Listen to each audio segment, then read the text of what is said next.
What pushed Democrat Congressman John Conyers to resign instead of just announce he would retire at the end of his term? The Detroit Free Press reports another accuser came forward just last night. The most recent, Eliza Grubbs, made accusations against Conyers on Monday night, saying in a statement that Conyers put his hand up her skirt at a church, among other allegations. As late as Tuesday morning, there were reports that Conyers would fight on, choosing to remain in office till the end of his current term and then retire in early 2019. But speaking on Mildred Gaddis' show on WPZR-FM, Conyers said he was resigning, forced to resign, facing a rising chorus of voices demanding he step down because of sexual harassment claims. U.S. Rep. John Conyers Jr., D. Detroit, resigned the seat he has held for more than 5 decades, a swift and crashing fall from grace for a civil rights icon and the longest-serving active member of Congress. Endorses his son to replace him. Saying he was finalizing his plans for retirement, Conyers added he would endorse his son,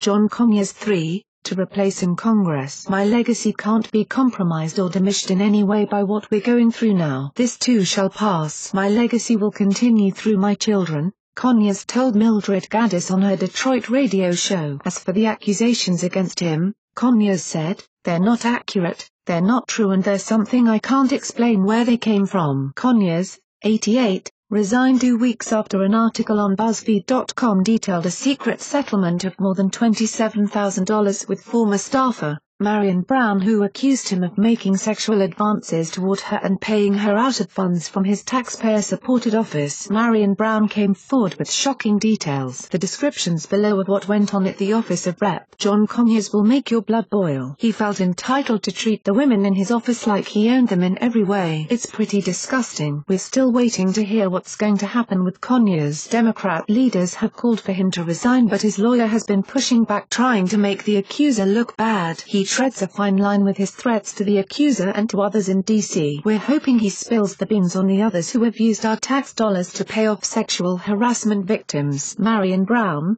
a former staff member whose accusations have sparked the scandal surrounding embattled U.S. Rep. John Conyers, described in an interview Thursday how the Detroit congressman allegedly created a hostile work environment for his female staffers and, at times, pressed her for sexual favors, particularly when his wife was away. "He owns you when you are there," Brown said in the interview with Stephen Henderson, host of Detroit Today on WDET-FM and editorial page editor at the Free Press.